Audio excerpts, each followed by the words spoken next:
Hello, ladies and gentlemen, and welcome to the retro roster on different day, on Monday, different time at 3:30, and we're on Twitch Sports. Yeah. I'm Dan, as always, and as always, I'm joined by Jeremy. How you doing, Jeremy? I'm very well. A little bit sore from my run this morning, which was more difficult than was necessary, but other than that, doing well. Excited to be here on a Monday, mainly because that means I'm going to get a Tuesday off, which is unheard of. Strange. It is really weird. Yeah. But we're going to delve back, all the way back, to Bragging Rights 2010, which, if my maths is correct, somehow was over 10 years ago. No. How did that happen? Isn't it? Time flies when you're having fun. Yeah, or in general, even if you're not. But it's funny how little of this kind of era that I remember. I mean, when you dropped that this is the one that we were doing, I immediately was like, oh yeah, it's this event with these people, because I really liked them and were totally fanboy over the Nexus, so I kind of remember their key events, key dates, all that kind of thing. Nothing else. Remembered absolutely nothing else. So it was very interesting to go back and watch something that really isn't that old, but yet makes me feel old. Yeah. Yeah. And shall we crack into it? Get going on the show? Dive right in. Yeah. So WWE Bragging Rights 2010 got underway with the commentary team of Michael Cole, Jerry the King Lawler, and Dan's favourite, Matt Striker. Vicky Guerrero then came out to the stage, another of Dan's favourites, to introduce her man, the Intercontinental Champion at the time, Dolph Ziggler, who went one-on-one with United States Champion Daniel Bryan in the opening contest, champion versus champion. Bryan began the contest targeting the arm of Ziggler, but Zig turned it around by exiting the ring and having Bryan chase him around. When back in the ring, Ziggler grounded Bryan with his amateur wrestling background. Bryan matched it with his own storied technical prowess, and a physical back-and-forth counter-for-counter match got going. After one such counter back-and-forth, Ziggler hit the Famouser and got a 3 count, but Bryan's foot was on the ropes, and so the referee waved it off and continued the match.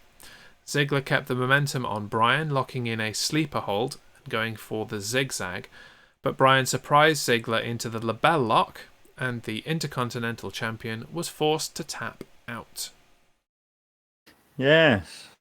Daniel Bryan before the Yes movement. Just about, yeah. When they're like, oh, let's throw him a bone before he gets annoyed and chokes someone with a telephone cord again, and we have to fire him for the third time. And obviously this event, the long storied lineage of WWE Bragging Rights, this being the final of the 2 events that they had under this name, was really a precursor to using Survivor Series as a brand versus brand thing. They only really didn't do that.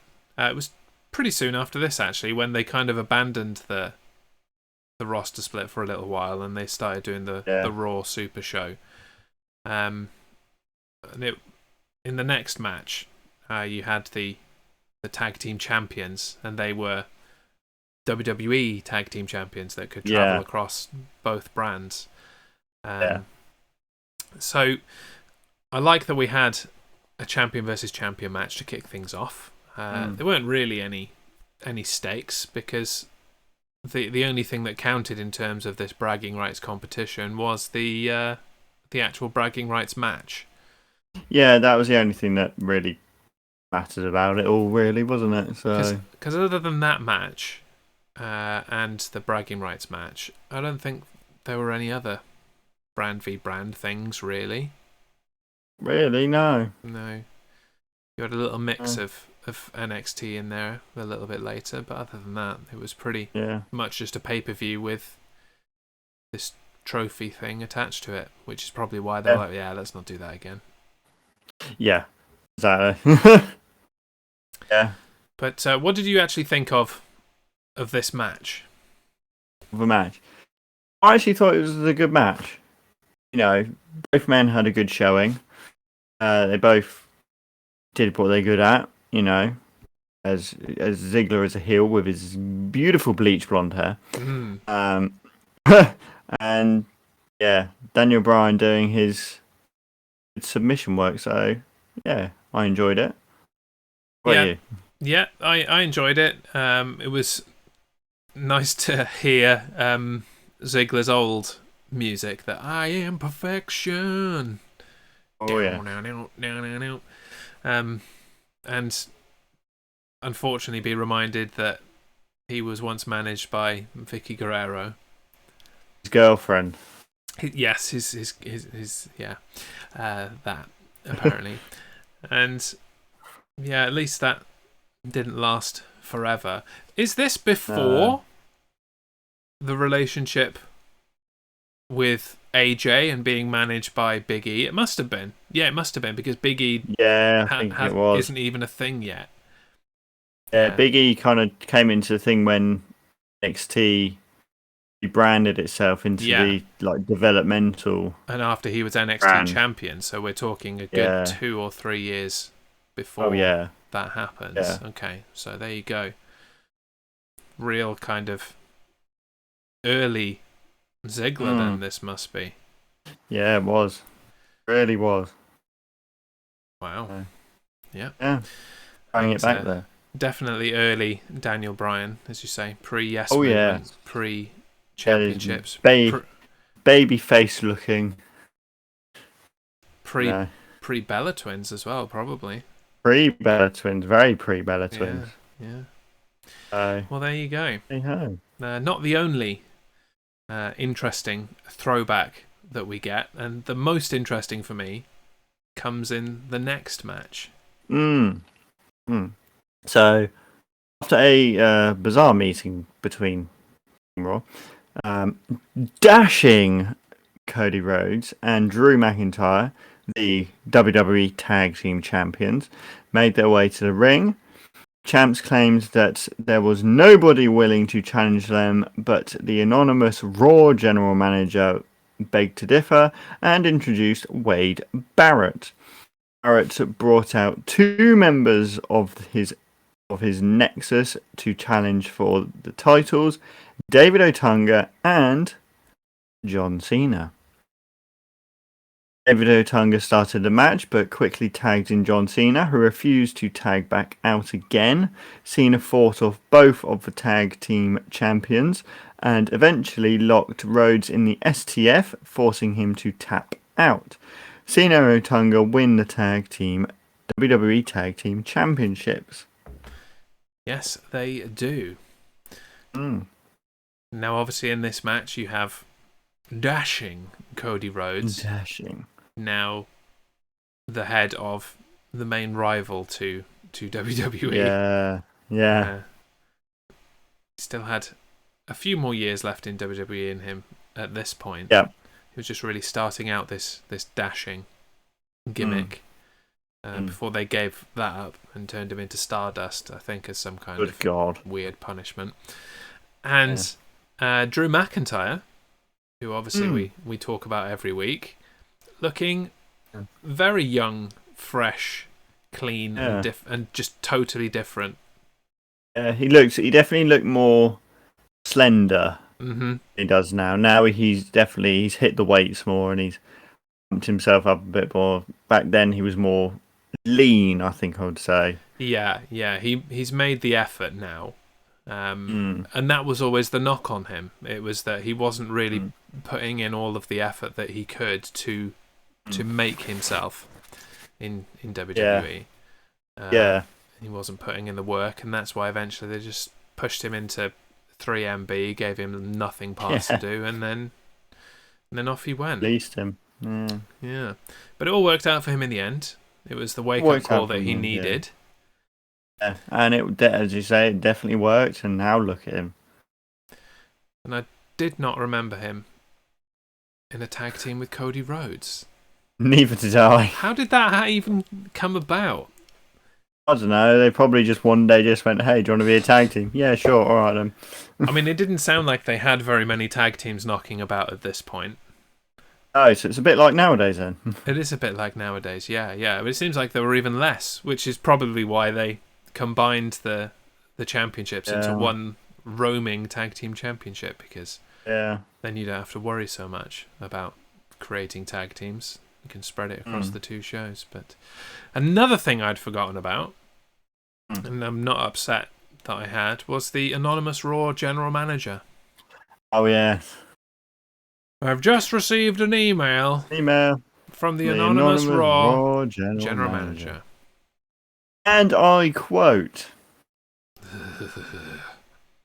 I remember when Edge went absolutely mental at it. Yes, yeah, and just threw over the podium, smashed up the laptop. Like, I think he even went Ric Flair on it and DDT'd the laptop and elbow dropped it and stuff. Yeah, and he headbutted it several times as well. Yeah. And that was a story that they dragged out over pretty much a year, long. A very long time. Long. At least the entire length of the Nexus, and then it went nowhere. Yeah. And then didn't they reveal that it was Hornswoggle?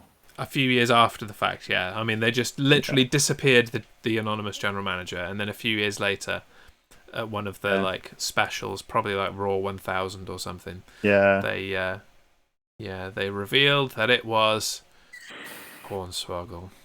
Yeah. Shows how rubbish the idea was.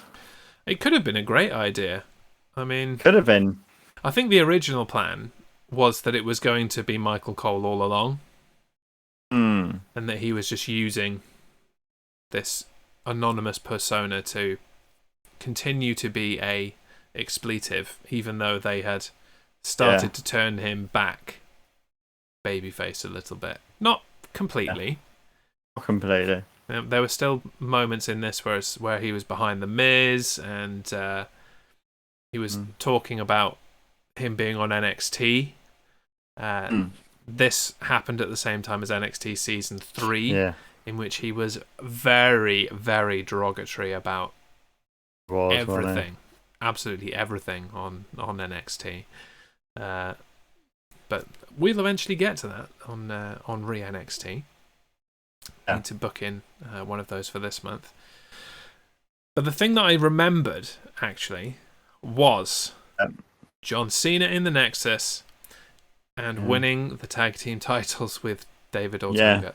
Or rather, winning the tag team titles on his own, and then David Otunga holding a belt. Yeah, that. I don't remember how this actually ends, other than it does end in a Cena Wade Barrett match, because we watched that for was it for Rostamania? It must have been for Rostamania. I think so. Yeah. The TLC match or whatever it was, Yeah, or at TLC or whatever it was. At TLC, yeah. We'll get to the aftermath of this championship win and Cena in the Nexus later, but yeah. I love the Nexus. It's a shame they had to ruin them. Yeah. As they do. Nexus were brilliant. Oh well. Just don't understand why WWE can't do stables. It's really not difficult. Clearly it is. Speaking of difficult, the next contest was a touch difficult to deal with. The next contest was a grudge match between Ted DiBiase Jr., whom I was disappointed did not get involved in the $1 Million Championship ladder match at NXT TakeOver in your house last night. Minor spoilers. Ted DiBiase Jr. with Maurice against Goldust with Aksana. Goldust had spent weeks stalking DiBiase and Maurice, but it turned out that Goldust didn't want either of them. He wanted the $1 Million Championship. And who can blame him? Comedy. In the end, the accompanying ladies were the key to victory. Maurice... Wait. Speaking of stables... Yes. Welcome in, Jaeger. Bringing the raid. Unleash any squirrels you have into the chat. And now, this is the point where I would normally ask what Jaeger's been doing, but I was in his stream earlier, so I know what he was doing. He was playing Kingdom Hearts, which I don't know if you're familiar, but it's a kind of anime Disney mashup video game in which an anime character walks around various Disney universes and hits people with a giant key that's also a sword. Nice. That pretty much covers it, I think. But welcome in, Jaeger. Thank you very much for the raid. Much appreciated. Hope you enjoyed the rest of your stream. And I'll resume discussing this match. So Maurice jumped Aksana outside the ring, which distracted Goldust long enough for DiBiase to hit a big DDT and pick up the victory. He didn't walk away with the $1 Million Championship, did he? No. This is pretty much a crown situation with Shinsuke and King Corbin. Yeah. Which reminds me, actually, I wonder if that will be a match at Hell in a Cell that we can predict. Yeah, I'll go in and put that in. But we'll be predicting the Hell in a Cell pay-per-view at the end of this show. Retroing, just for a moment. What did you think of this thrilling contest between Goldust and Ted DiBiase Jr.? This was the meh part. I feel the meh. They don't care. Yeah. Yeah. In an era in which the women's match was usually the tea break, because it would just they'd give them no time and it would just be a waste of perfectly good women's talent, and it would be an opportunity for you to just say, all right, okay, I'm going to go and get a snack and come back again. Not the case in this event. This was the tea break. Yeah. And I kind of struggle to fathom how WWE managed to mess up Ted DiBiase Jr. Because they're not very good. I suppose in the same way that they messed up Cody Rhodes. They just kind of stop believing in people, don't they? Yeah, they just kind of go, we're bored with you now. Yeah. Like you aren't 7 foot tall and 300 pounds, so you're not doing it for me anymore. And the only thing worse than this match, can you guess what I'm going to say? Oh, I don't know. Maybe the next match? No. Ted DiBiase's entrance music. Oh, come for money. It's awful, awful song. And then it goes into this stupid rap. This does not fit Ted DiBiase at all. They should have just given him like dad's music. Money, money, money, money, money. Or he could have just kept Legacy's music. This was post Legacy, right? Yeah, this was after Legacy. Yeah, he could have just kept Legacy's music. That suited him more than any of the other members of that group. Whatever. Wonder what Ted DiBiase Jr. is doing nowadays. I think he does like a coaching thing, life coaching thing. Oh, yeah? Cool. Maybe I'll look him up. Moving on. Anyway. Let's get away from this match. Run, kicking and Yes. screaming. Let me go. I don't want it.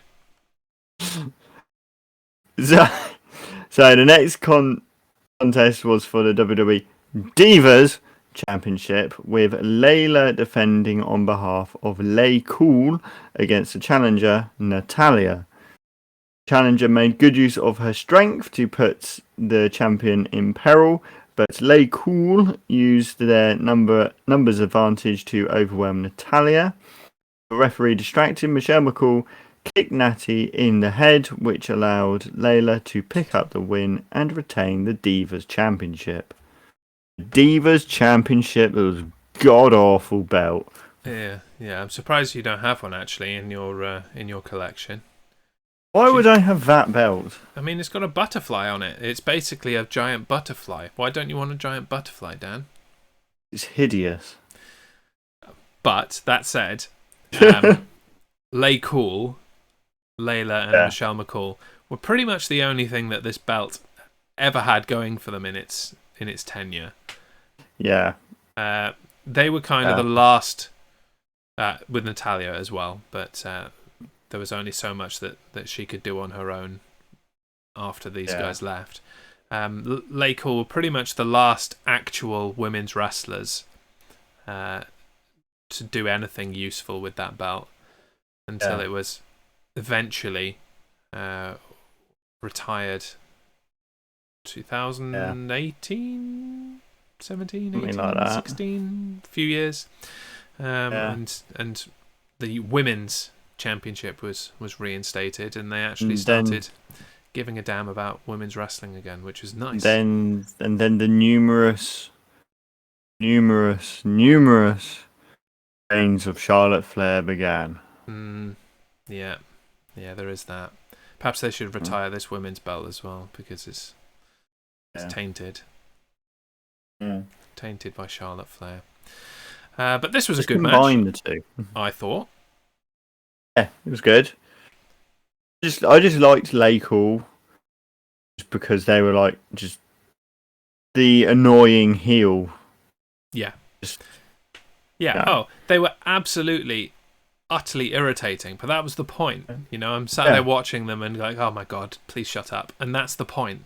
That's their role. That's the point of them. They play their role very well. Yeah.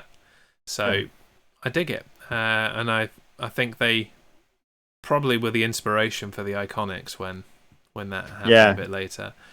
And like the Brett Favre reference probably went way over your head. I did. But all you need to know is that he had, not too far previous to this, got himself in trouble texting pictures of his nether regions to women.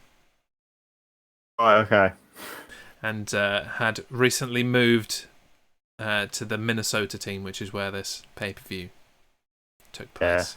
So in the tradition of heels mocking the local sports team, Lay Cool went right there for the quarterback who likes to send his penis to people. Easy. Good. Cheap heat. Good job. Easy. Yeah, brilliant. Easy money. Sorted. And Done.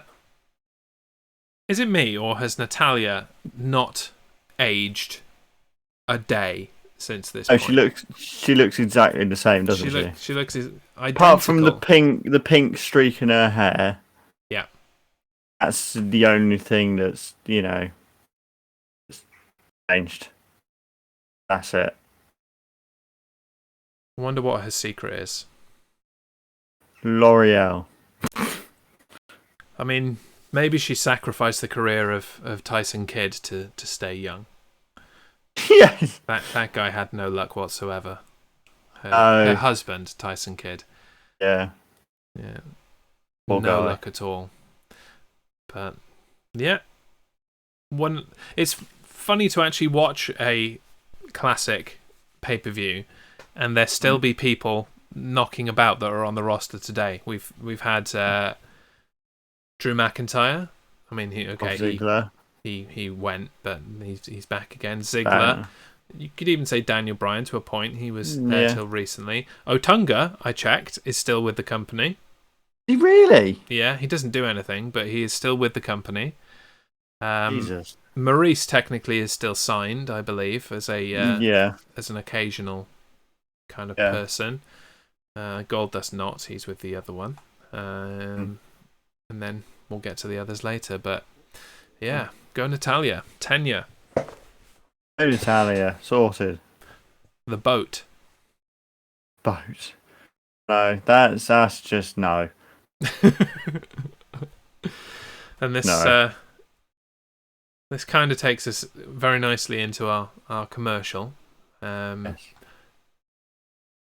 I don't want to say why did you inflict this pay-per-view on me yet, but we're getting there. We'll see if it picks up again when we move into the second half of it. When we return to the Retro Roster, Episode 9, WWE Bragging Rights 2010. Stay tuned. It will get better, I promise. See you in 2.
Welcome back to the Retro Roster, delving all the way back to the halcyon years of 2010.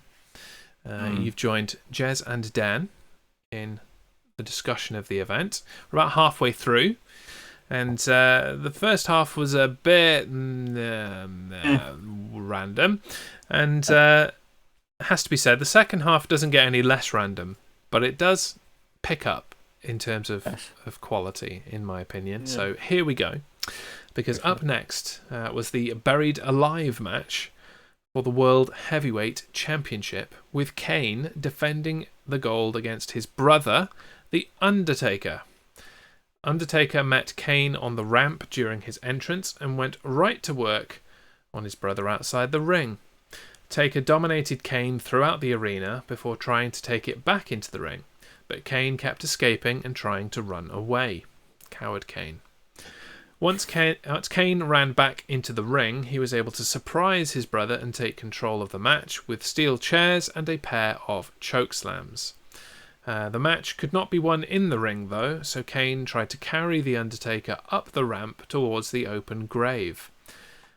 Taker fought back with punches. Kane returned them with strikes of his own, and the pair fought at the top of a mound of dirt. Undertaker locked in Hell's Gate, passed Kane out, and pushed him into the hole. Undertaker turned his attention to Paul Bearer, who had accompanied Kane to the match, but he was jumped by the Nexus. The Nexus beat down and pummeled the Undertaker, allowing Kane to escape from the hole. He hit Undertaker in the head with an urn and buried his older brother, alive, to retain his World Heavyweight Championship. Yes. Had no recollection of this ever taking place. I thought Paul Bearer left WWE after the being encased in concrete at Great American Bash 2004, but apparently no, he was back again to do this. He was back. He was back. I wonder, because it can't have been much long after this that he passed away. Yeah. When did he? 2013. Okay, still a few more years left. Yeah. This Wikipedia. Oh God. William Alvin Bill Moody was an American professional wrestling manager. Yeah. Okay. And licensed funeral director. Man, he really took this role seriously, huh? Oh yeah. Oh my God. Oh, Paul Bearer. Paul Moody, Percy Pringle. Yeah. Apparently he was also, I'm just looking at this now, other names used in his career that did not know about. The Masked Embalmer. Right. And Dr. Rigor Mortis. That's a good one. Very good. I like that one. It's a little on the nose, but I'll take it. Yeah. So, yay for Paul Bearer. Yeah. What did you think of this match? As you know, I like these sort of matches. Mm-hmm. And I enjoyed it, like a good buried alive match. Why not? And having the Nexus involved is interesting as well. Yeah, I don't remember what the point of that was and what comes of it later, but I assume... I can't remember. No, I can't assume. I've no idea, because obviously the main story with the Nexus circles around John Cena, so why get involved? I might have to look that up, and I'll probably not get an answer. There's probably just, yeah, they did. They just did. It just felt like it. Yeah. Yeah. Was not a fan of Kane's music in this era. Yeah, it was kind of going back to his original music a little bit, wasn't it? More. But it was kind of a cross between his original music and Slow Chemical, but it was just slow and plodding and lacked punch. Edgy. There was no kind of to it, for lack of a better term. Yeah, there was no energy for it, was there? No, it was just Kane's coming. He's still coming. He's still coming. Alright, he's there now. Good, turn off the music.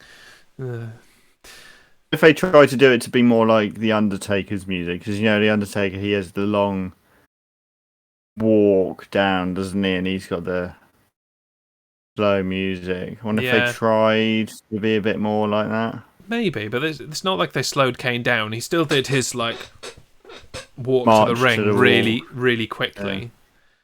Yeah. And that was the problem. It had such a long intro that, and they sent him out straight away, not waiting for the intro to finish. So he was 3/4 of the way to the ring before the intro even finished, before it actually got into the yeah, it's not good. He eventually went kind of back and used an older style one. Yeah. That was a good one. I think this is the only Kane entrance music that I'm like, dull. Yeah. But I enjoyed the match as well. I would have preferred it if they hadn't have quite taken so long to to bury the Undertaker.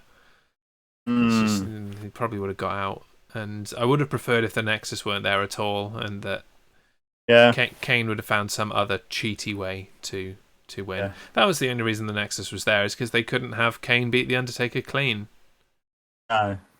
I assume it's something that carried on later. I don't know. I have zero recollection about the end of 2010, other than the match we watched with Cena and Wade Barrett. So yeah. Anything more to say about this match before we crack on? I always wondered how they do the buried alive matches, because obviously you saw the Undertaker in there, and then all that dirt going on top of him. I'm guessing there's like a secret door or something that he like rolls into, and there's like a big like chamber in there that he can sit in, basically for the rest of the show. Well, they will. This is using my what I observed at SummerSlam 2008, which was the Hell in a Cell match between Undertaker and Edge, in which I think I got this the right way around, but I can't remember. I think Undertaker chokeslammed Edge through the ring, and it went and stuff. And what they did to mask the fact that obviously Edge needed to not be under the ring for the rest of the show was they brought out one of those like big traveling cases that they always have knocking about backstage, and that had some kind of side door onto it, so they just slid it up to the ring apron, and then Edge obviously got it and they wheeled it out again. I assume that's what happens with this mound of dirt. Probably around the back where that crane is.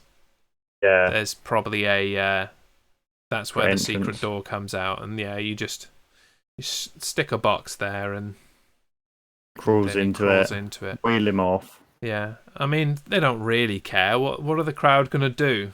Like they've got no way of alerting the viewing public that he got in the box. He got in the box and they wheeled him off. Like, they don't really care. That's true. They're not very good at suspending disbelief and keeping kayfabe alive at the best of times, let alone when they've got to get someone out of a mound of dirt. Yeah, that's very true. So, for sure. So yeah. But it was good. Could have done without the Nexus, but what are you going to do? This definitely was a Nexus event with a few other people there. Considering they changed the N in bragging to the Nexus logo, so you knew it was going to happen. Yes, indeed. But on to the epitomous match of the show.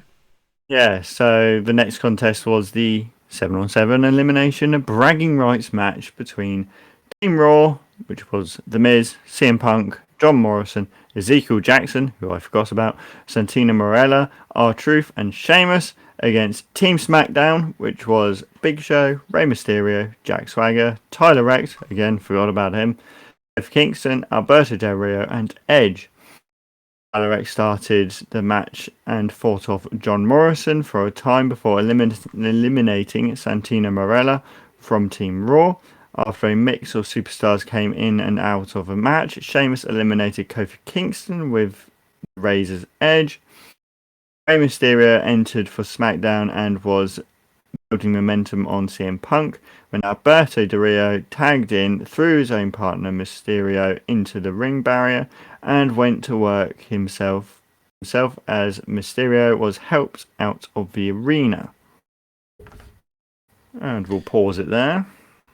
Yes, and mainly talk about the people involved. You're right. I'd forgotten about Tyler Rex. I did not forget about Ezekiel Jackson, but that's because I really liked Ezekiel Jackson. I thought he was fantastic. Don't know what the hell happened to him and how they managed to mess that up. The last WWE ECW champion didn't really go on to do very much. And Tyler Rex. No idea what happened to that guy. No, he just I think he kind of. Oh yes, we looked him up. Do you remember we looked him up? He went into a tag team with Kurt Hawkins or something, didn't he? Yeah, and he's transgender. He's a woman now. Oh, was it? Yes. Yeah. He's a woman now, yeah. He's somehow came up on a previous show, and yeah, has completely transitioned. Fair play. Yeah. And yeah, doesn't wrestle anymore or any of that kind of stuff. Retired in 2014. Yeah. In other news, somebody we had obviously heard about is Alberto Del Rio. Yeah. Do you know what Alberto Del Rio is doing nowadays? Not really, no. He is awaiting a trial. Oh. Like, he's awaiting a court date that keeps being pushed back and pushed back and pushed back for aggravated kidnapping and sexual assault charges. Oh. Yeah. And he had, publicly been, denounced, cancelled, whatever you want to call it, after his relationship with Paige, which apparently had gotten violent and domestic abusing. And he went straight from that relationship into another, where he apparently assaulted her. This is all alleged because we haven't had the court thing to convict him of it yet. The trial was supposed to be in January, and then this article says it was pushed back to May the 3rd, which is obviously past now. So I don't know whether he's in prison or not. Yeah, it's been postponed again. I found another one. Get out of the way! Oh, stupid machine. Hate these. Like, disable your ad blocker to continue. No, it's there for a reason. I don't want to disable my ad blocker. You'll present me with ads. You understand how this works, right? Let's have a look. Postponed again until Monday, August the 2nd. Of course.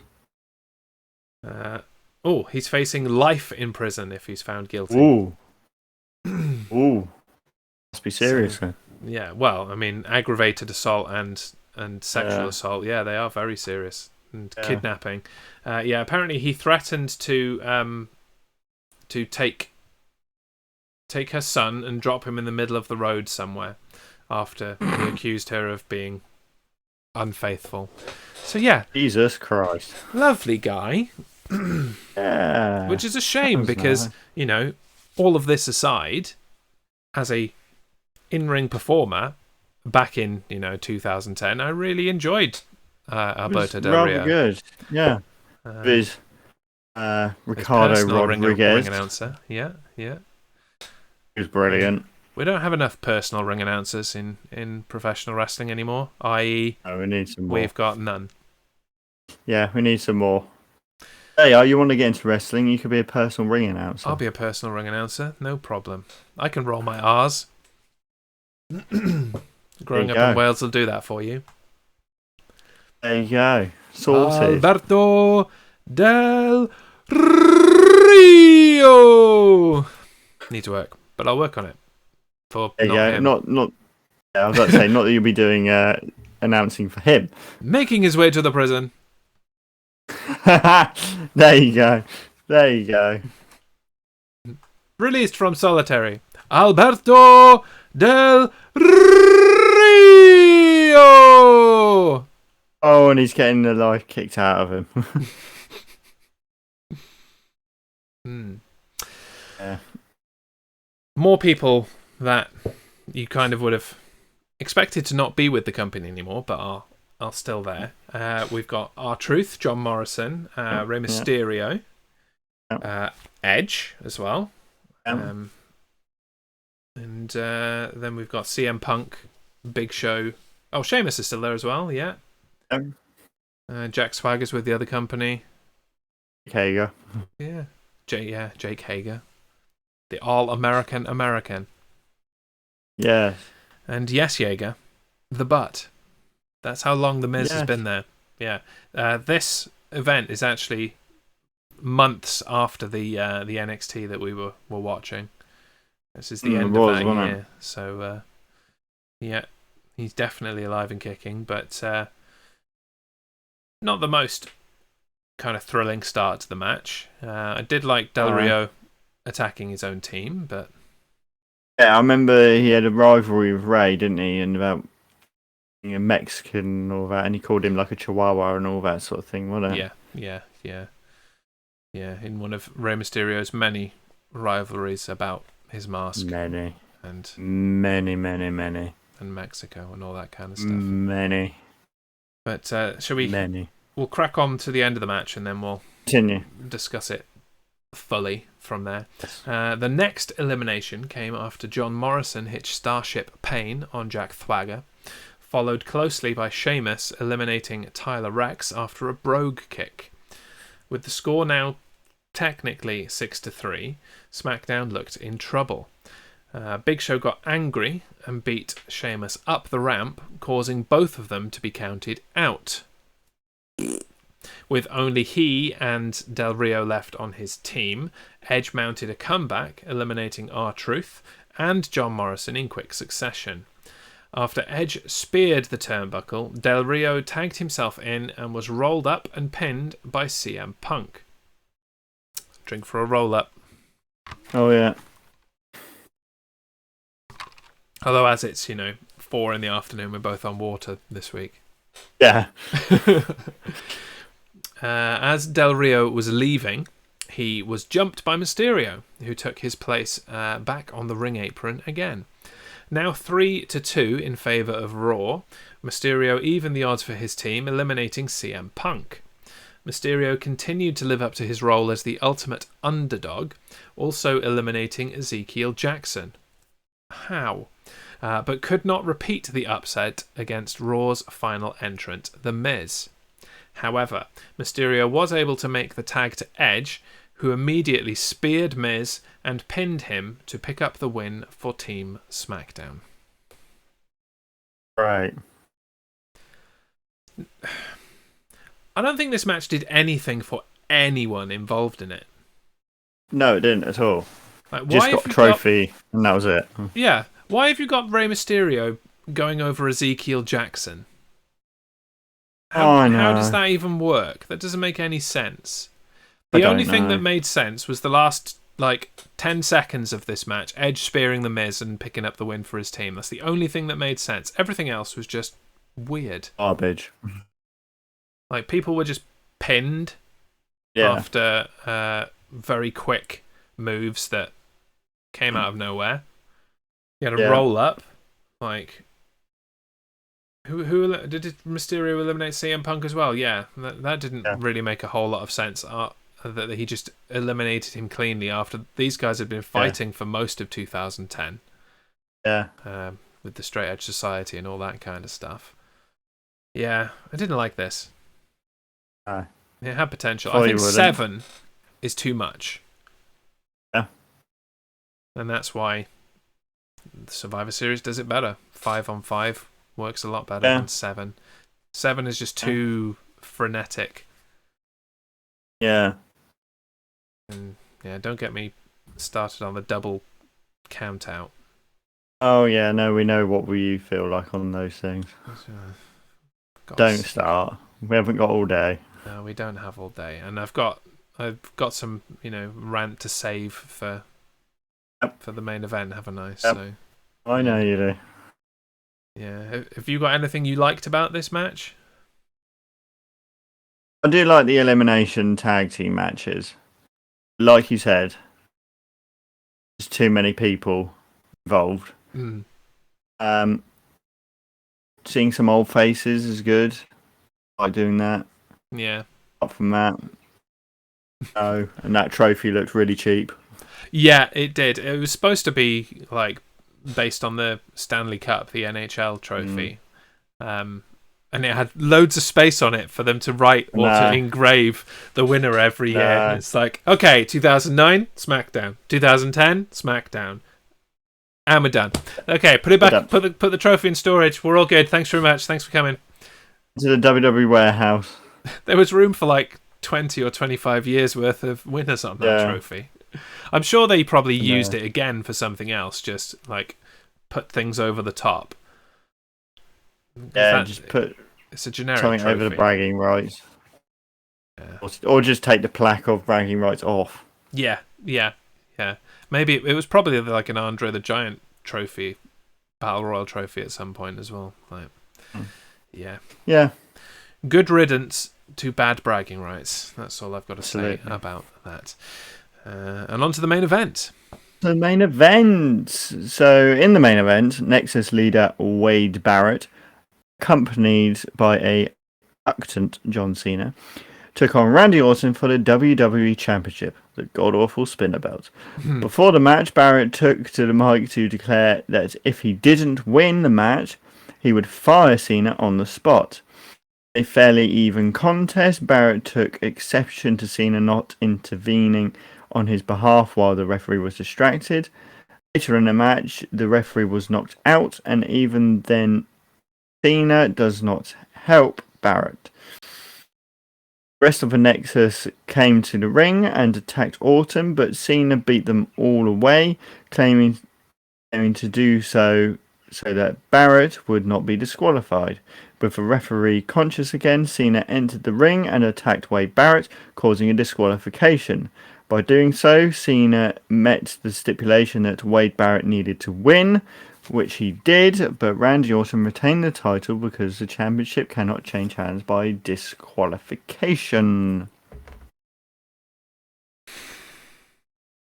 There we go. Go on, just get it over with.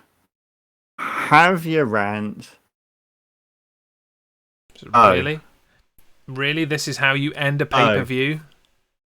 Like a DQ finish to end a pay-per-view? Really?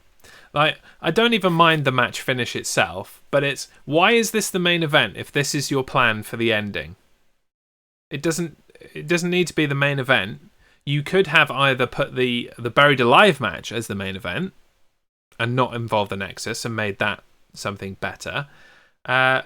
Or you could have even had the bragging rights match be the main event and again made it better. But having a DQ finish like this to end the show is just so WWE. It's unbelievable.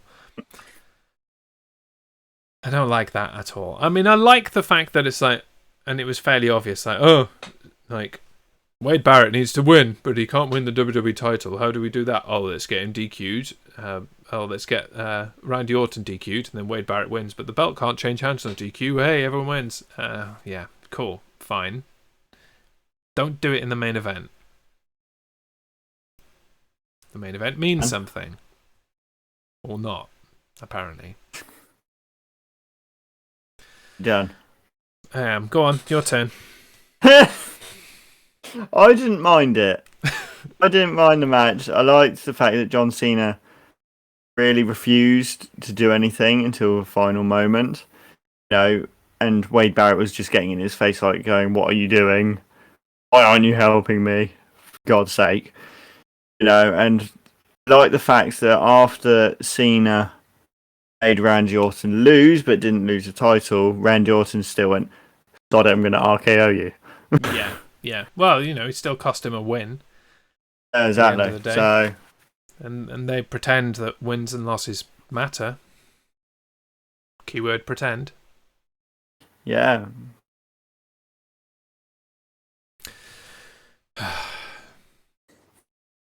Yeah, I've got nothing more to say about it. Got nothing more to say.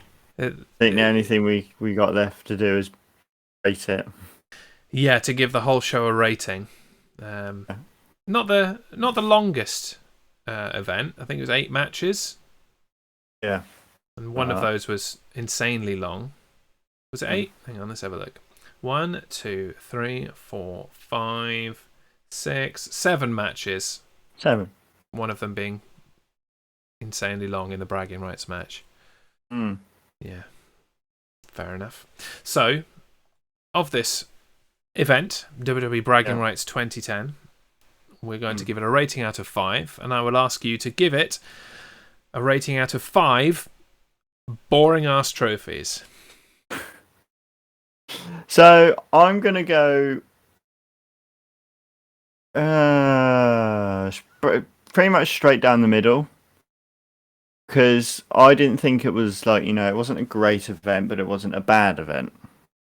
It was You know what I definitely mean? mediocre. I'll give you that. Yes. So I'm gonna go straight down the middle of 2.5.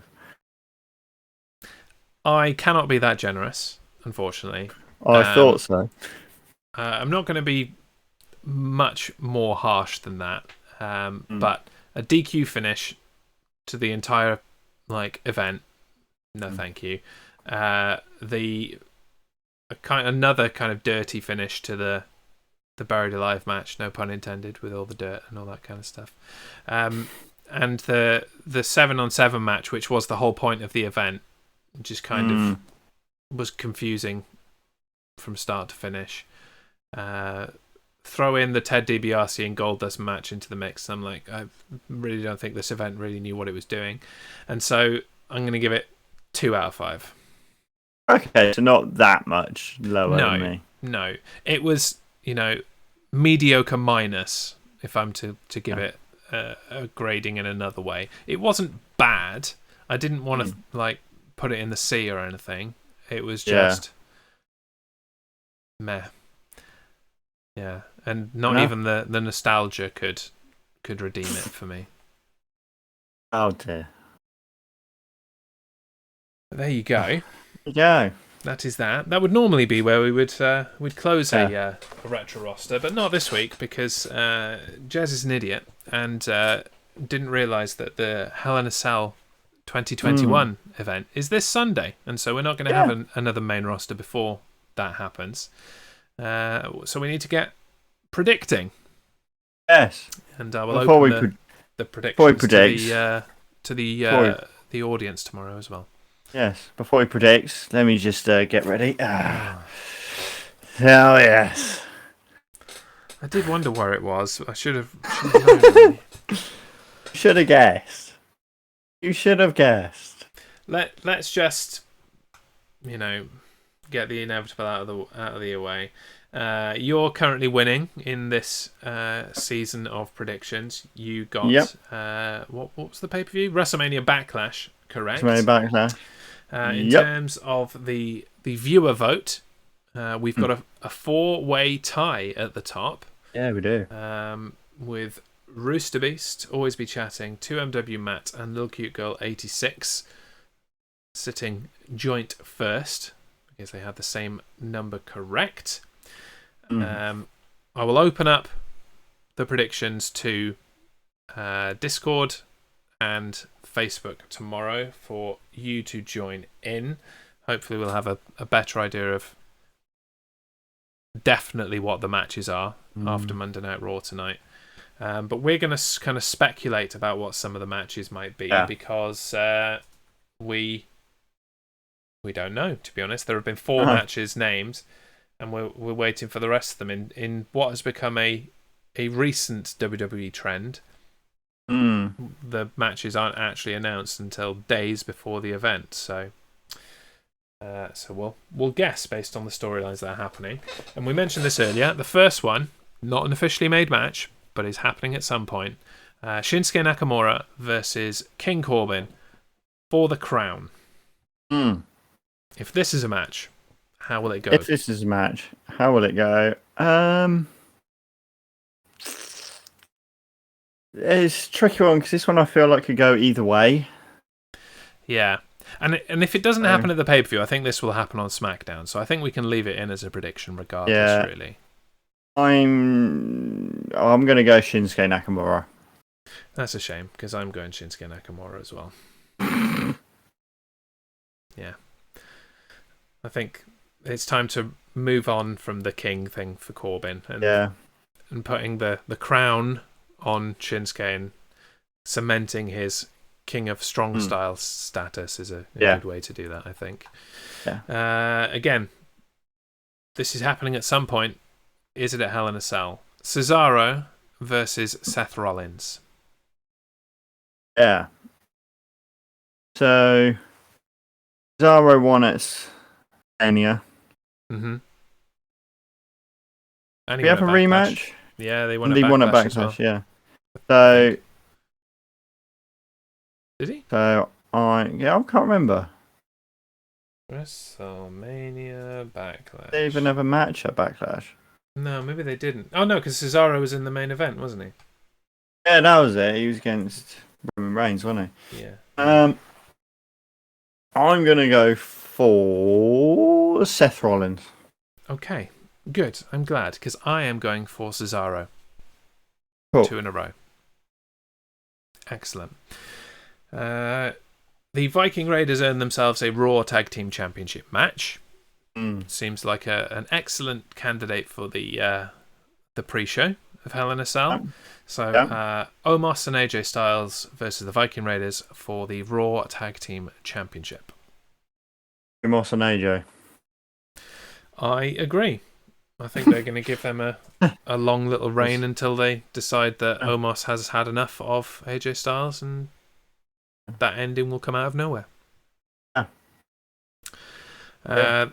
Next match idea, unlikely to happen at Hell in a Cell because they just announced a kayfabe injury of Montez Ford, but we'll predict it anyway.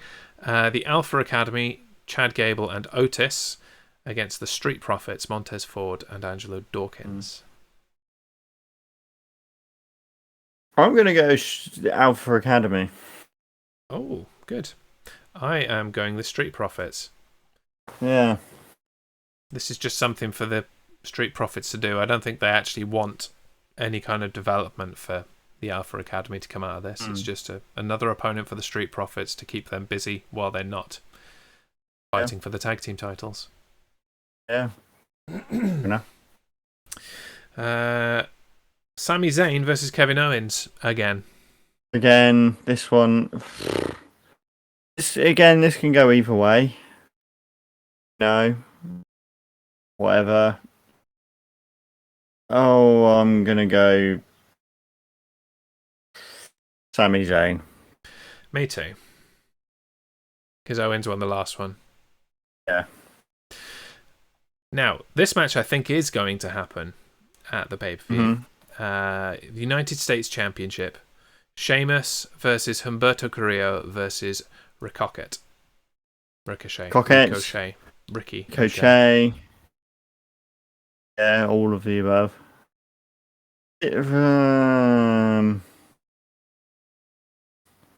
I reckon Sheamus retains. Damn it, me too. Yeah. No, you know what? Forget it. I want to differ. Even though I don't fully believe it. I'm going to put my bet behind Ricochet.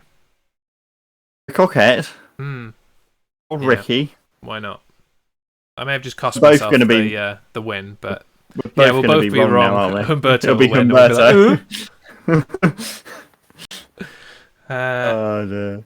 And then I think this is going to happen again because Big E's actual opponent was released, so I'm just throwing back in the Intercontinental title picture. Apollo Crews versus Big E, Intercontinental title.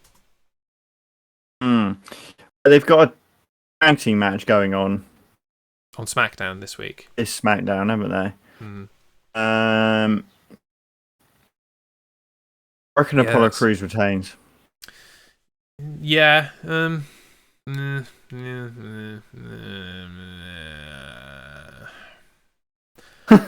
Yeah, I've got to agree.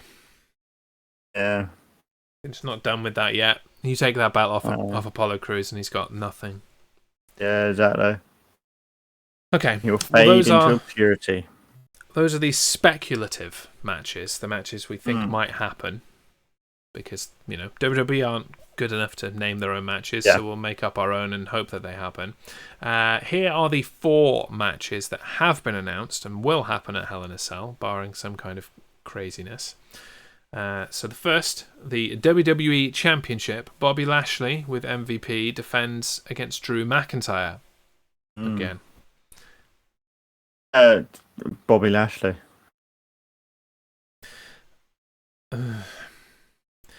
I want to say Bobby Lashley, but this stipulation of if Drew McIntyre doesn't win, then he doesn't get another shot while Lashley is No, I'm going to stick with what I said.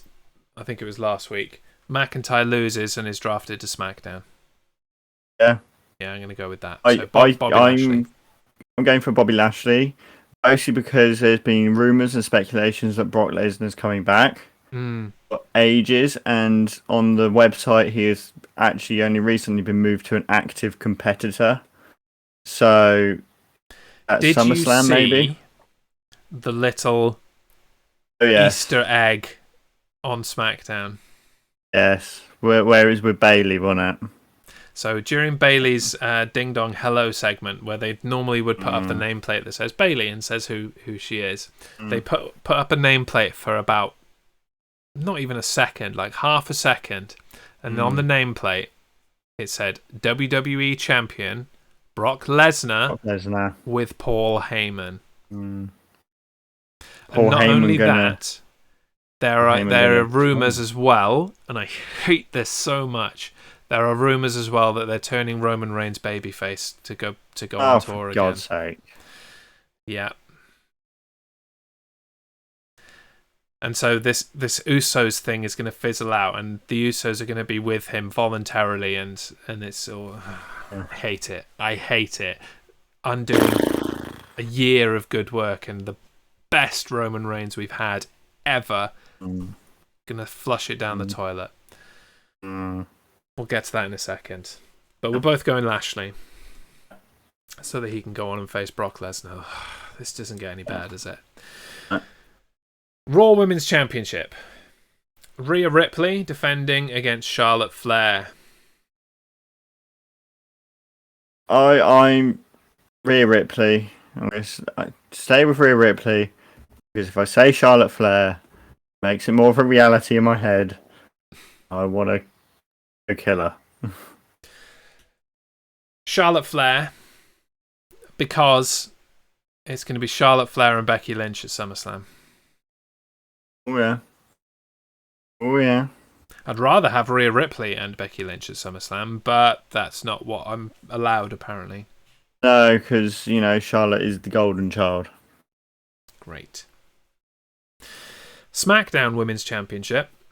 Bianca Belair defending against Bayley. Bianca Belair. Yeah. No argument from me there. And finally, the Universal Championship. Roman Reigns with Paul Heyman defending against Rey Mysterio with Dominic Mysterio. Oh, this is a tough one. It is, isn't it? I wonder how this filler match that is just treading water until they get back in front of a crowd is going to go. Oh, I have no idea. It's so hard. I'm afraid I'm going to have to go with Roman Reigns. I, too, am going to go with Roman Reigns. Reluctantly. Yeah, I know. It's a tough call. Unless they pull a massive swerve, and this is how they turn Roman Reigns face, because Paul Heyman turns on Reigns and costs him the belt to Rey Mysterio. Can you imagine? Oh my God! Can you imagine? They couldn't do that in front of a crowd. They couldn't do it in front of a crowd because they would be so livid. But maybe this is where we get Brock Lesnar. I don't know. But then Brock Lesnar would have to face Roman Reigns. No, I don't know. No, it's Reigns.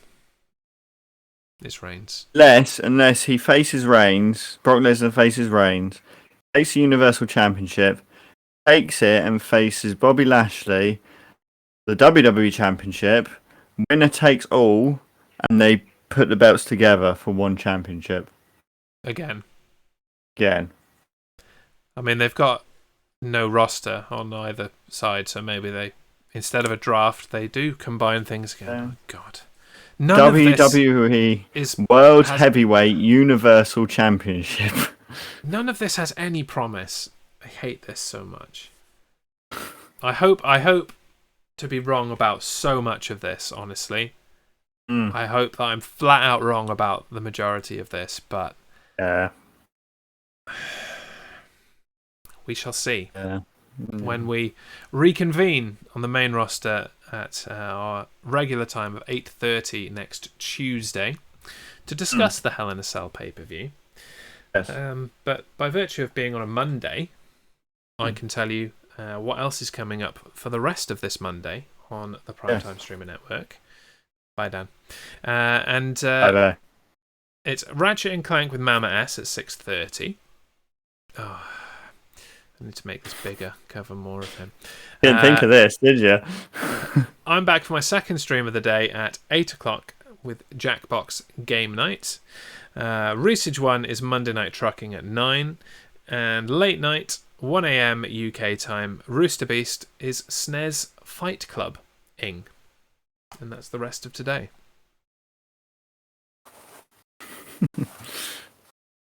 Where's the ban button?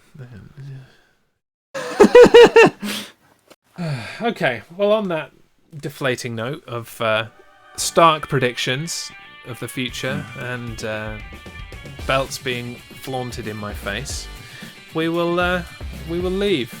Thank you very much for tuning in. Thank you, Jaeger, for the raid, and dropping us a New World Order. We'll see you next week. I've been Jez. And I've been Dan. And this has been the Retro Roster. I'm going immediately. Bye-bye.